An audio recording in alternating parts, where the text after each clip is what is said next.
episode of the Business of Business podcast. I'm your host, Roy. Of course, we are the podcast that brings you a wide variety of guests and that can talk to a diverse set of topics. Hopefully, we can either point something out that you aren't doing that can really help you add some success, or we can, if something is keeping you up at night, we can provide you some answers and some awesome professionals that can help you out to kind of get you back on the right track again. Today, we're excited to have Shelby Fowler. She is a Facebook and Instagram ads expert. She is the creator of Fempire Ads Academy and the founder and CEO of Fempire Media. She started Fempire Media as an ads agency in 2019 after freelancing as a digital marketer for years. She has grown the company to multiple six figures in the first 2 years and is passionate about serving clients, teaching ads, and encouraging her team. In late 2020, Shelby launched Fempire Ads Academy to empower female entrepreneurs to run their own profitable Facebook and Instagram ads. Every month, members get all the tools and support they need to scale their business with ads. Outside of business, Shelby's a mom of 2 girls, a crazy awesome cook, lover of Real Housewives and all things Bravo, and a true crime fan. Shelby, thanks for taking time out of your day and welcome to the show. Thank you for having me. Yeah, you bet. Yeah, we kind of bonded over the true crime fan. I am actually a true crime fan myself, so that's awesome. Well, tell us a little bit about how you got here. Is Facebook and Instagram ads, is that kind of something that you've been interested in for a long time? Did you kind of take that path where it just kind of came upon you? Yeah, it kind of just came upon me. Yeah. I was doing a lot of marketing for restaurants and salons, doctor's offices, and everything from web design to social media management to ads, like you name it. I was and like just in-house promotions. Yeah. Like I was doing in events. Like I was doing kind of all the things. Okay. And what I learned pretty quickly was that I really liked doing the ads. I just at the time didn't know people like specialized in that. I just honestly didn't know people could do only that. So what I loved about it was, and with clients, we would see social media takes a long time to see results. Like it's a lot about consistency and time. And with ads, we could see quick results, and it was nice to be able to see the fruit of my labor. Like, for social media and a lot of other marketing, it's really the long game, which is powerful. Yeah. It's just a lot of times I wouldn't be able to see the fruit of my labor. So I fell in love with it. And then once I realized that I could specialize in it, I met a few people that were like, yeah, we own ad agencies. And I was like, no way, you can do that. And so I really began to pivot at that point and really specialize and niche in on that area. Oh, that's cool. Yeah. And, I think it takes a special technique. I was just writing down some notes. There's really a lot to unpack in some of your opening statements there. I was also going to comment on Fempire. I have to say I love that word. That is an awesome company name. But it really describes, what you've got going on. So kudos on figuring that one out. Thank you. Yeah, I mean, it's tough. It's always, you always want to find a name that sticks with people, that's not too complicated, but that's a little bit out of the norm. And I think you accomplished that on that. So that's awesome. Thank you. Yeah, a couple things that you mentioned I always like to start with is, ads, like marketing, like a lot of things, growing a business, anything we do in life, it takes time and it takes consistency.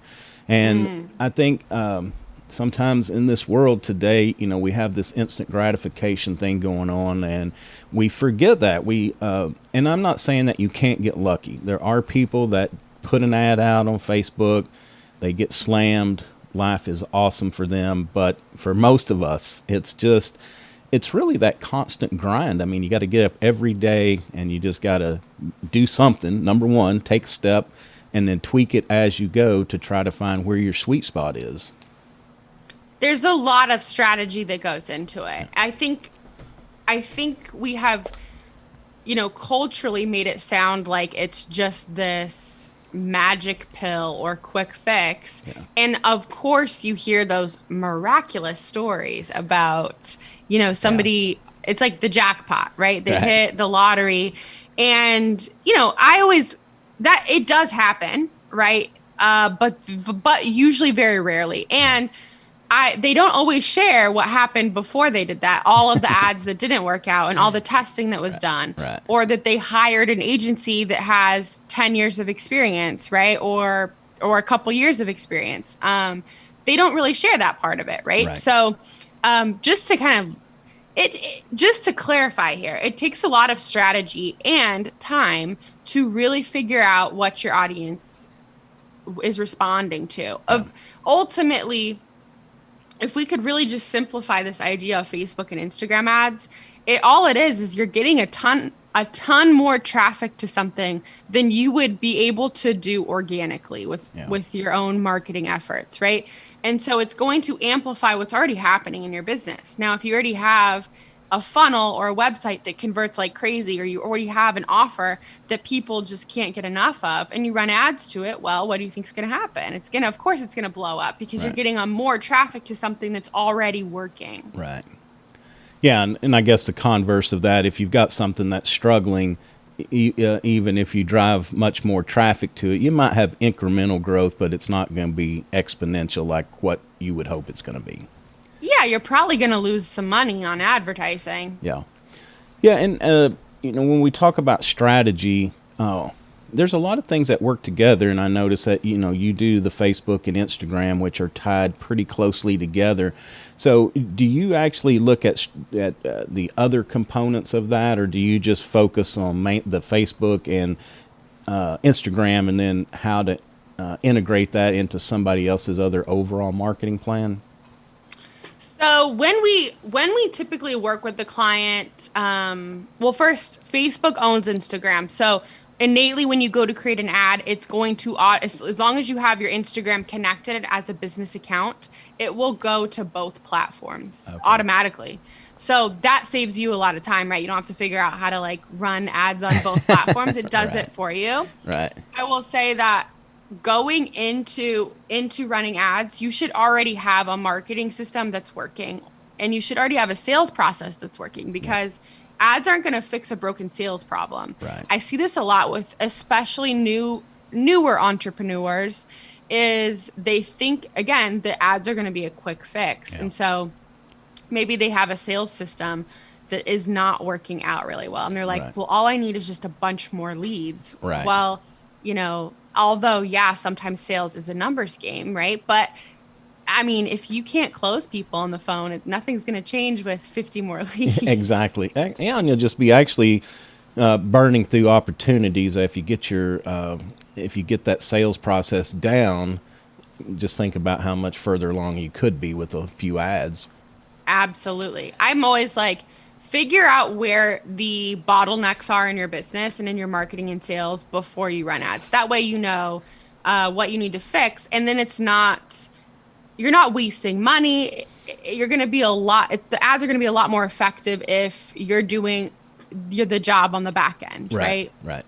So if I came to you today and said, hey, I want you to get involved and run some ads for me, what is that intake process? What are some things that I need to think about having answers for, prior to me coming to you to make that a productive conversation? That's a really great question. So it's going to depend on what type of business you own, but these are the questions I ask. And if you're hiring an ads manager, these are some things that you want to pay attention to, that they're going to ask you, right? And that is, what's your monthly revenue? And that makes people uncomfortable sometimes, but if you actually are serious about scaling your business, that shouldn't be uncomfortable, because I want to see, the reason why I ask that is I want to see, are you profitable, right? Are we adding ads onto something that's already going well? If you tell me that you're only making a couple $1,000s a month in revenue, then I'm going to kind of ask some more questions about your process, because I want to see, and your growth, how long have you been doing this and all of that, because I want to see where you're at. It's not, that effective to pay someone like me a couple $1,000s a month in addition to your ad spend if you're only making a couple thousand, right? Right. And so like that's a question that I ask. How much are you making in revenue per month? Then I ask what they're wanting to run ads to, right? Because again, you need to have something to run ads to before we don't just like magically run ads. It needs to go to something, whether that's a free webinar that you're providing, or if you want to, if the goal is to sell more of a course, right? You don't have to have all the answers, because a good ad agency will help you with strategy as well based on experience. They know what works more than probably you do. Yeah. So because they're spending people's money all the time. Right. So trust the probably thousands and hundreds of thousands of dollars they probably manage in ad spend, right? Because they're going to tell you what, like, hey, I would do it this way because this is what we're seeing a couple clients get really good results with. So you don't have to have all the answers, but you need to know what you want to grow or scale. Is that a one-to-one model? Are you wanting more clients or patients? Or, what does that look like? Do you need just leads coming in? Or do you want to grow your audience more? You need to have kind of an idea. Yeah. Do you have a certain offer that you want to grow? And then I will always ask what the cost is for that offer or service that you provide. So again, I'm in my head doing a little bit of math. Like, okay, I know this is on average the cost per lead or click for your industry, right? So I kind of do a little bit of math to make sure that you're going to be profitable running ads. I would also ask, if you're going to hire somebody, ask them some questions about if they've ever run ads for your industry before, because I will tell you that there's agencies that specialize in certain types of ads. And a great example of this is e-commerce ads, vastly different than ads for like coaches, right? The strategies are going to be different. It's a whole different ball game. It's like being, and I'm going to use this example because we all know what it means. And I'm by no means relating what I do or what my industry does to a professional, medical doctor, but it's like going to, a podiatrist and being like, hey, my eyeball is really itchy. And they're going to be like, well, I could tell you all the stuff about a foot, but don't know about your eyeball. Right. So it's the same thing. Like find somebody who's an expert in your industry. Yeah. And you'll probably have much better results. Yeah. Yeah, I think that's good to know these questions, but to also be aware, in my opinion, is that if there's somebody offering you a quick fix for money and they don't ask you any questions, that's a huge red flag, because everybody, even if we're in the same, even if we're you mentioned beauty salons earlier, so we'll go with that, but even if different beauty salons, they may kind of focus on different things. I mean, maybe one's just a haircut place, but maybe one does more of the fancy extensions. Yeah. So asking those questions is very important, because it can change the audience in which we are going to be, or which you're going to be, trying to target. Absolutely. Yeah, and I assume that's another thing that's probably very good to give some thought to. I mean, hopefully you gave some thought to it, like as you're working through your business, but at some point you kind of have to think of, who is my customer? Because we need to know what the age group is, because, and also you can set parameters on your ads, but also it's in the messaging. I wouldn't want to talk to a young 20-something the same way, the same language and the same way we would talk to somebody like myself, because, may say, hey, go see us on TikTok. And I'm like, what's that? So we have to be careful with that messaging. Absolutely. I always ask, where is your ideal customer or client? Where are they currently at in their life or business? Like, what's happening? What does their life and business look like right now? Right. What are they experiencing? And becoming aware of the pain points that you solve is so important. Right. And knowing a few things like you said, age range and gender. Like, maybe some of you really only work with, maybe like we talked about the hair salon industry, like maybe you do hair extensions. Well, right. Sure, there's going to be some men out there that are like, yes, I want hair extensions, but the vast majority are going to be women. So it's best for you to spend your ad dollars probably targeting women, right? Right. And there's several like men examples there too, right? So figure out what gender, and maybe it's both. Maybe you work with both. That's fine too. But think about the gender you work with and age range. I tell a lot of my clients, because they come to me, many come to me and they're like, I could really help everybody, right? A lot of people are there. You have a business that has maybe a lot of clients or customers, and you're like, oh, a lot of people buy my stuff. And that's great. I want to know what age range the vast majority of your clients are coming from, and who do you enjoy working with or selling to. So I tell this to people, anybody under 25, for example, you obviously are going to always have outliers. You'll always have outliers. I know some people in the early 20s that have $1 million businesses, and I'm like, man, I wish I could have figured that out in my early 20s, right? But there is most of the people in their early 20s, where are they at in life? They're in college, they're trying to figure life out. They're just paying off student loan debt, or they're getting their first car, their first house, or they're still living in an apartment. They don't have a lot of money. I mean, I lived off of, Taco Bell and hopes and dreams is what I did. Yeah, right.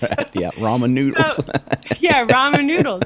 So think about that. Like, of course, there's going to be outliers, but we're talking about targeting a huge amount of people. Right. So we have to get pretty specific here. Like, what age gap, what age range do you want to work with? So most of that is usually somewhere between 25 and 55, 60, something like that. Think about also technology. If you're a SaaS company, you sell some sort of software. If you target someone over 60, think about that. Like, that may not be your ideal audience. You might want to target someone more in their 30s or 40s, because they probably are a lot more comfortable with technology and software. Like, that's just being realistic. There's of course always outliers, but I want you to really think about that.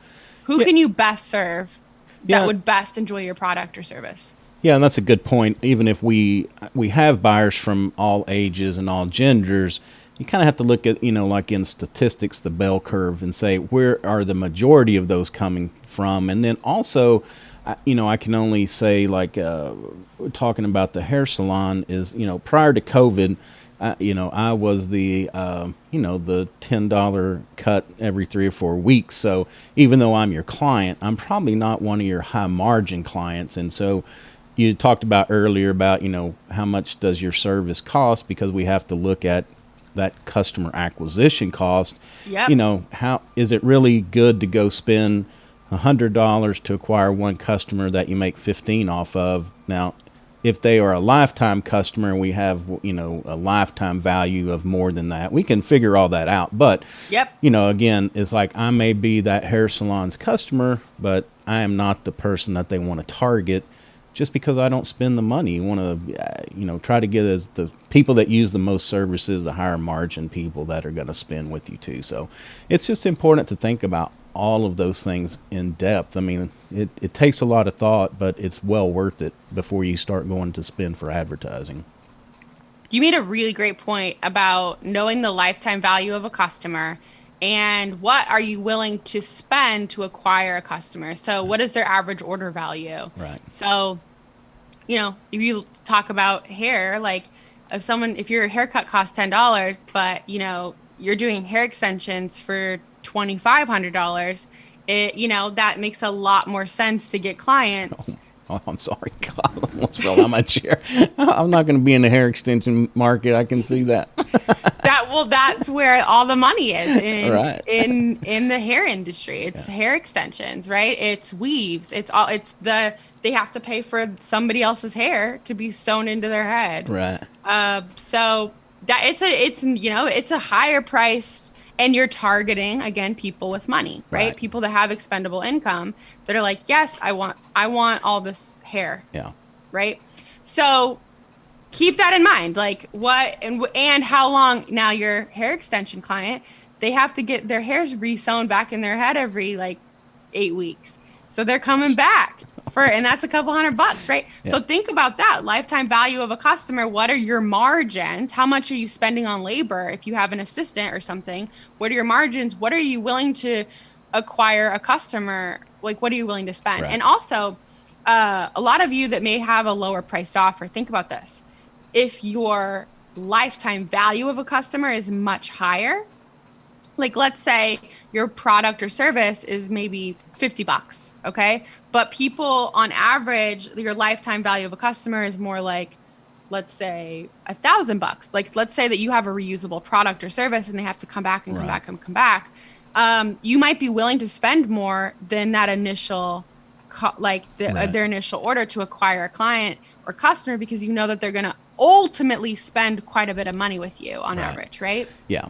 Yeah. And it's, kind of figuring out that with the industry. A great example, this used to be, this was back in the old mail days, but, a jeweler figured out that 50% of his customers, or 70% of his customers came back and were repeat purchasers. So what they figured out was they could actually give you the first visit at cost, whatever that was, offer this huge discount, take all their margins off, because they knew that you would, 70% of the people would be back in there 2, 3, 4 times. And that's where they really made their money. So, knowing your industry, it's very important. Let's talk about managing expectations, because, we're all impatient. We think that the good thing about social media is it's kept us all in touch. It's a great advertising vehicle.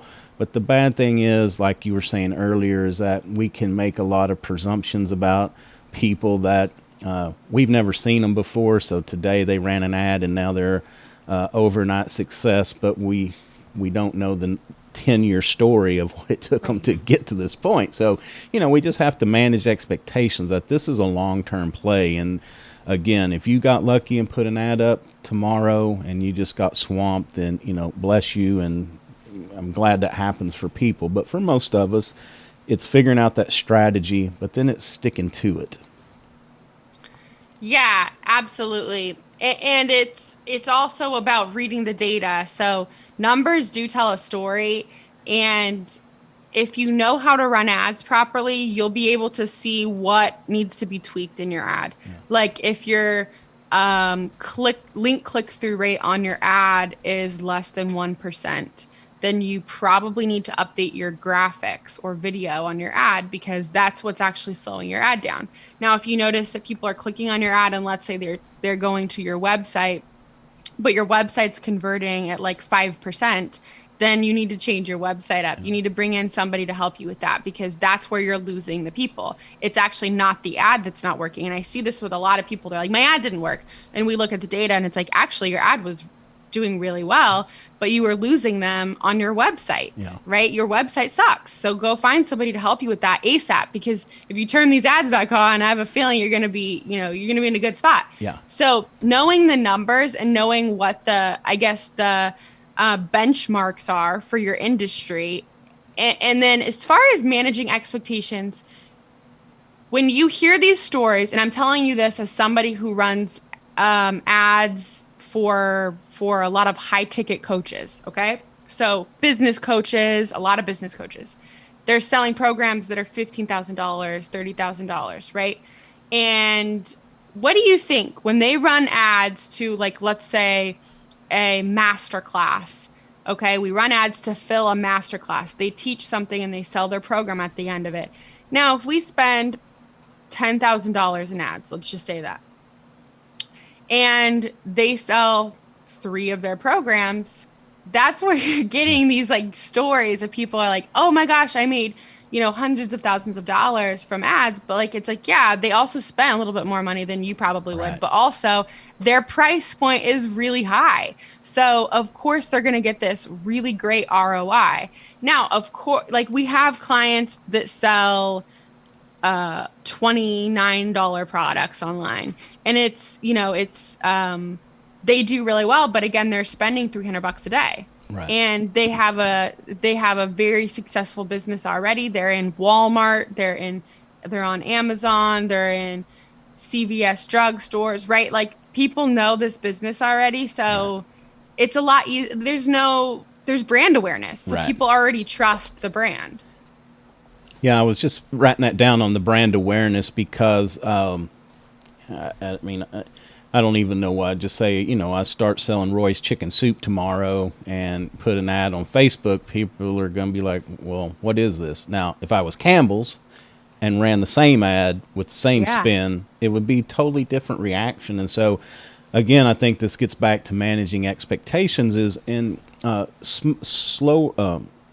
lower ticket items versus higher ticket items. There's a little difference we can afford how we do that. But for a big ticket item, for the $15,000, $20,000, $30,000 package, that's where we have to be patient, because you see my name one time with this $20,000 package, you're probably going right on by, or maybe you check it out, but you move on. It takes, it used to take like 8 to 12 touch or points, views before somebody would be that interested in maybe picking up the phone or reaching out through email. So how does that work nowadays?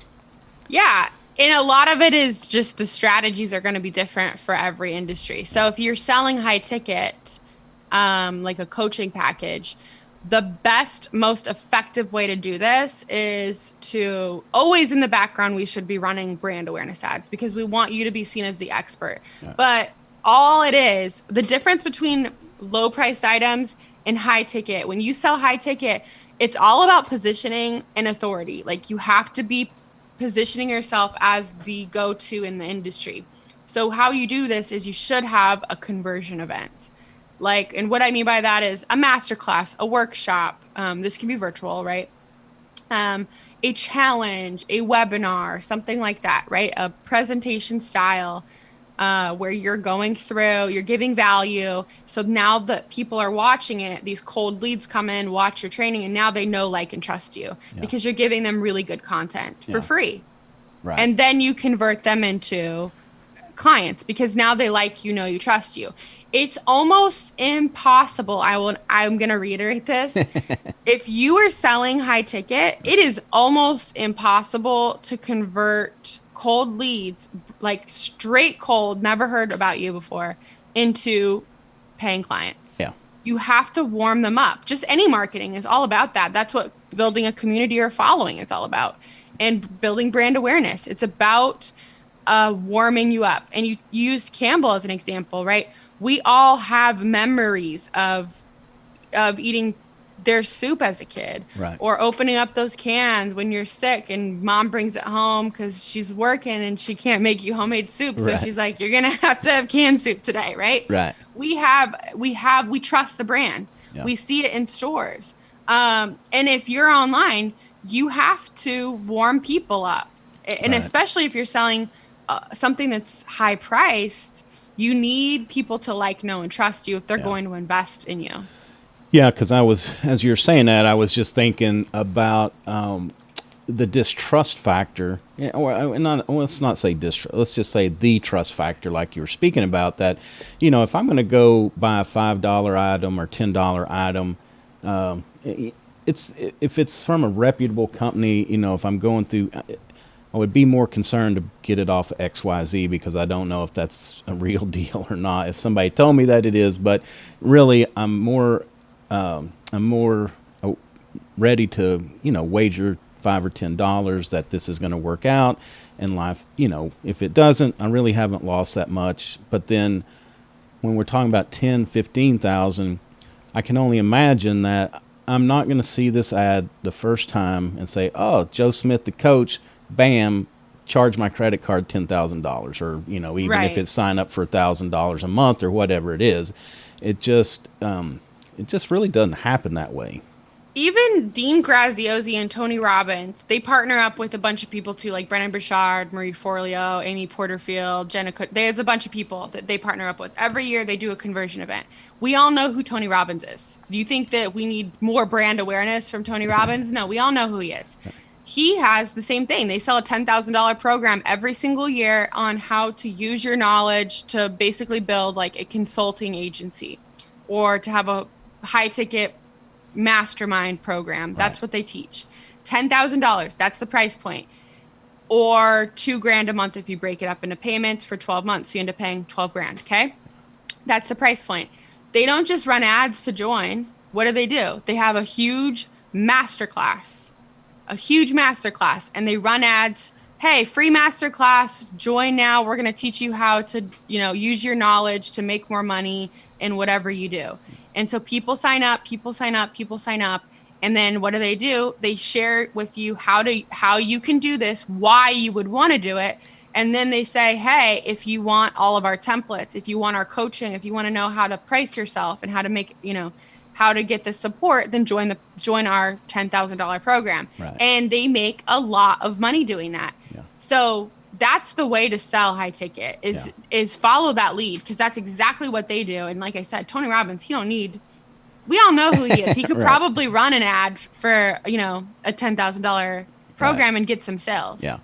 Yeah. But even though I know who he is, I think the benefit of that warm up, like you're saying, is that I want to know what's in this, because, a lot of us, we're just skeptical of anything that costs a lot of money, and we want to make sure that we are really truly getting value for that. And I guess that's another good thing about, like having testimonials and other things like that can really benefit us too. 100%. Yeah.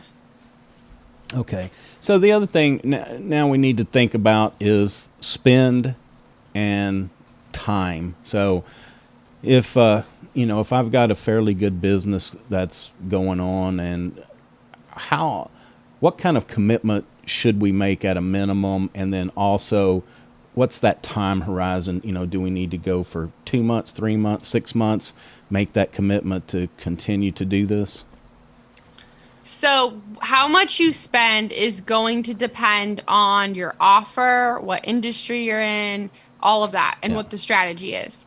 So there's no one size fits all. Okay. Again, when you get on a call with an ads manager or agency that you want to hire, ask them to run some numbers with you. Because if you have an idea, I always like for you to leave a call knowing, a rough estimate of what the investment's going to look like as a whole, because I'm already a couple $1,000s. Then you add in your ad spend, and we can quickly get up to $5,000, $6,000, $7,000 a month, right? All right. So I want you to have an idea, like a really clear idea of what this looks like. Yeah. If you are just running ads to, let's say, grow your email list, you have a lead magnet out there, you just want, and by the way, like you can do this for any type of business because you're just growing your email list. And with a bigger email list, you do have more leads in your lead pool, if you will. Right. So, with that, you really want, I would spend $20 a day, at least. Like that's what I would do right now. If you're running ads to, let's say, just a video, and it's only just like, maybe let's say you're a chiropractor in Dallas, and you're like, okay, there's a lot of chiropractors out here. I just want to get my face out there, and I don't really want to go buy a billboard because I'm not into that. But like, I want that effect. Like, I just want to be everywhere. I want everybody to know who I am. I'm not necessarily looking for them to click and, book a consult. I just want to be out there. So I would recommend running a video view ad for, like, let's say you could do it for like $10, $20 a day or more. And you're just running the ad to people in a certain age range that would pay for your services in your location, like maybe 15 miles from your address. So now you're everywhere, and that it's like, I call this the billboard effect, right? Because now people are on social media and they're just seeing you all the time. You can run reach ads. So just like a picture of you, like, come visit me, right? Or you can do a video of maybe you walking around the office or telling how you started your business. And again, there's no direct call to action. It's just about getting that brand awareness and getting out there, which I promise you and leads up to, in the long term, getting more business. Because if you're seen again as the authority in the industry in your area, then you're gonna win the competition. Right. Yeah, and again, there's so many variables depending on if we're just trying to gain the attention, if we're collecting emails, or if we're actually, direct to an event or the master class or something. But in general, how do we cut through the noise? Because we have a lot of options. We've got text, we got pictures, we got videos. I guess any advice on how we kind of use these different mediums to get our message across? Yeah. So in every ad, you'll see when you go to create an ad inside of Ads Manager, you can choose a graphic or a video for your ad for that campaign. And you also have ad copy, which is, they call it primary text. And that is, it's just ad copy. When you go through a magazine and you see ads in the magazine, the people, writers that get paid the most money in the world are the ones that write those ads. They get paid a bunch of money to do that. And no different in your ad, you want it to stand out. You want to call out who you are trying to attract, right? You want to tell them what they're going to get. As far as your graphic or video, though, this is the first thing people see. Yeah. Right? It's the first thing that's going to either make them scroll past or stop. And like you said, there's a lot of noise out there, and there's a lot of other advertisers and people posting on social media. I think our attention spans have gotten shorter and shorter and shorter in the last couple of years, especially. And the goal for you is to create a pattern interrupt in someone's mind as they scroll. And there's some ways to do this. I'll tell you some of my secrets here. Okay. But you want to stop their scroll as they're scrolling through Facebook or Instagram. You want them to be like, oh, wait, what was that? And take a look. Double take, right? You want them to take a double take on your ad, and then they can read it and click on it. And the way to do this is, I'll ask you a few questions here. What is Facebook's brand color? Blue. Exactly. So if you use a lot of blue in your ad, people are going to think it's like they're going to scroll past it. They're used to seeing a lot of blue on Facebook. Okay, interesting. It doesn't create a pattern interrupt in their head, right? It's just like, oh, blue stuff, blah, blah, blah, right? You want to make sure that if you can use bolder or brighter colors, please do. Here's the other thing. What is the shape of every post? There's two shapes, right? The shape of my laptop screen right now is a rectangle. The shape of my iPhone screen is a rectangle. My tablet, my iPad, what are they? Rectangles, right? Now, let's go inside of those. When I'm on Facebook, every post is like square shaped or rectangle shaped, right? Yeah. The only thing that's a circle is your profile photo. So you're used to seeing squares and rectangles everywhere. Interesting. So what if your graphic had a circle on it or a more fluid like shape on it? Right. It's going to create a pattern interrupt in your brain because your brain is categorizing things as you're scrolling. This is just psychology. Yeah. And you're going to see, oh, wait, what was that? Because it's different than the 5 other things you just scrolled past. Right. So that's the goal, is you have to capture attention quickly. We have less than a second to do this, really. Right. People scroll fast, and we have such a short time to be able to capture this attention. So the goal is to create this moment of pattern interruption where you're just like, okay, square, blue, whoa, that's yellow in a circle. What is that? Right. And that's what you want to do. Photos of people do well. So, because again, it's like creating that like, no trust factor. If I see somebody's face, I'm more likely to trust what you're selling me. Right. Even if it's not your face, you can use you certainly can use stock images. Although my recommendation is if it's your business and you're the face of the business, please use a photo of you. Right. And use a high quality photo of you, a headshot, a professional photograph. Use that, please. And not just necessarily like, unless you're doing a video ad, that I have a different opinion about. But yeah, that's like my best tips is the brighter colors, more bold colors, and or using more fluid shapes or circles on your graphics, put pictures of people on there, and make sure that you have a few words on the graphic, but not too many. And it's telling them what they are going to walk away with or get. Okay. People don't care about you. And this is what people don't understand. Like, I don't care about your chiropractor business. I don't. Right. You know what I care about?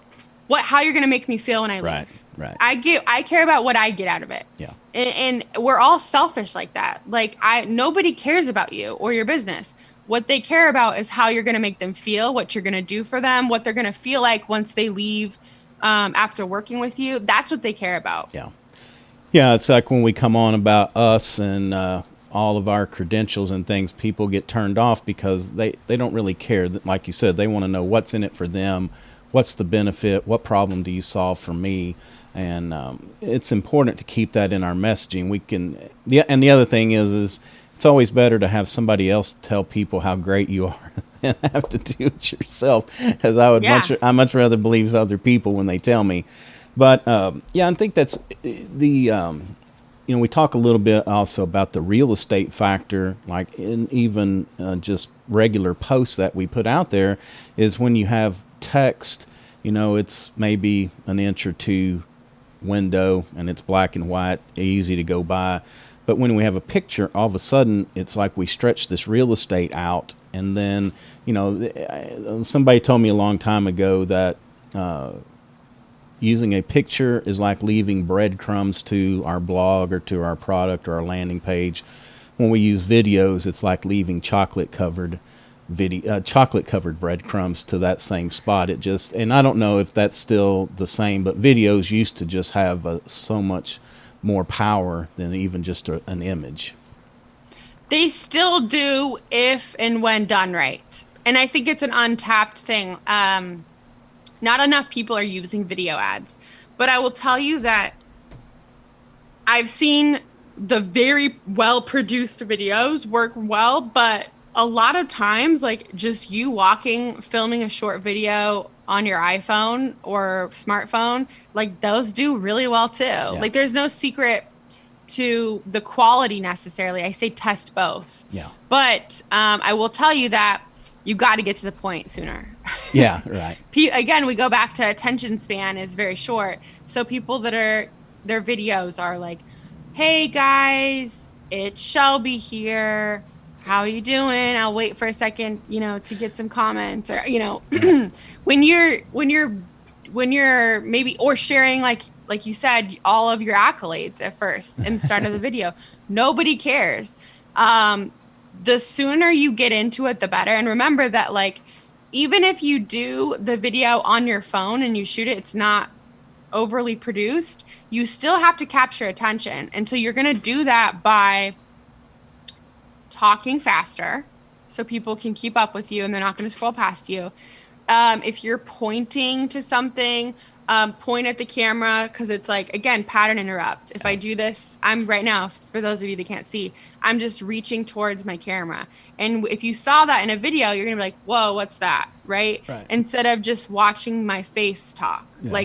Use exaggerated movements and stuff. You have to have high energy. If you are naturally somebody who is very monotone, video won't work for you. Yeah. Or it's just not gonna work. Or the talking fast. I don't know if I could ever get into. Yeah. I have to practice that. Well, but you're not monotone, so that helps you. Okay. Right. Thank you. Some people are, and if you're this way, if you're just hey, I don't have all that energy. Right. I don't know how to exude that kind of confidence or energy on video. If you're really nervous to do it, if you're really nervous on video, it's not going to work. It's not going to show up well. So don't pay for that ad, just try graphics.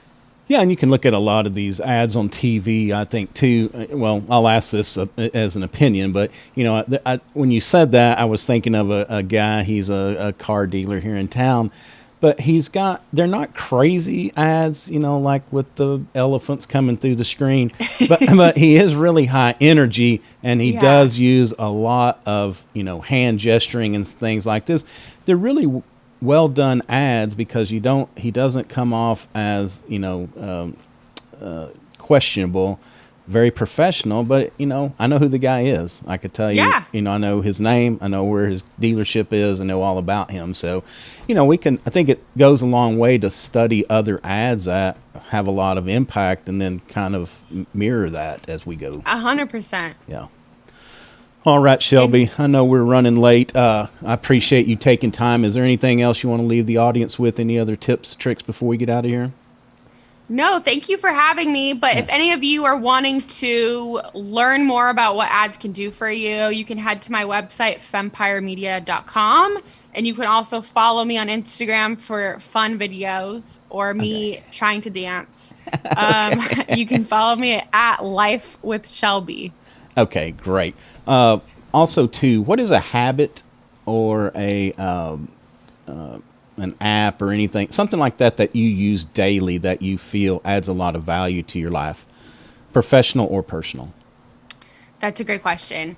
Can I give you two? Certainly, yes. Okay. We'll take all the good. I have a desk calendar, and I know that that's old school for those of you that are maybe young.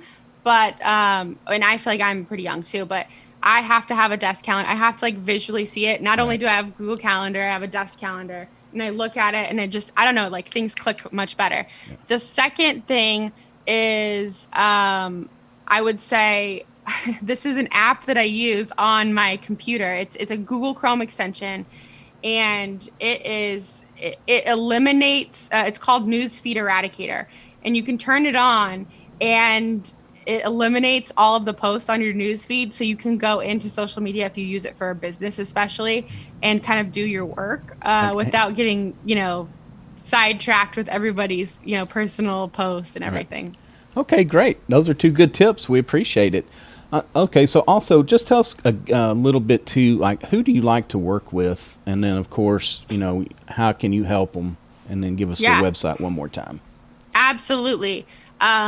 Business coaches, life coaches, mindset coaches. I love working with coaches, high ticket coaches specifically, that are ready to run ads. They're at multiple six figures, and they're like, let's go. Let's scale this bad boy. So you can go to my website, fempiremedia.com, to get more information, book a free consult, and we can run some numbers and see if it would be a good idea for you. Okay. Awesome. Well, again, thank you for your time. Y'all reach out to Shelby, see how she can go to work for you, help you scale your business. It is a nice niche that we, as business people, we can't do everything. So we have to pick and choose, and then, find experts like yourself who are good at the Facebook and the Instagram ads, and reach out, let her help you increase your business. Make it that easy. Yeah. All right. So that's going to do it for another episode of the Business of Business podcast. Of course, you can find us at www.thebusinessofbusinesspodcast.com. We are on all the major podcast platforms, Stitcher, Google, Spotify, iTunes. You can also find us on all the social media platforms. Typically, we hang out on Instagram a little bit more than others. A video of this interview will go up when the episode goes live, so you can reach out on our YouTube channel and see that. Until next time, take care of yourself and take care of your business.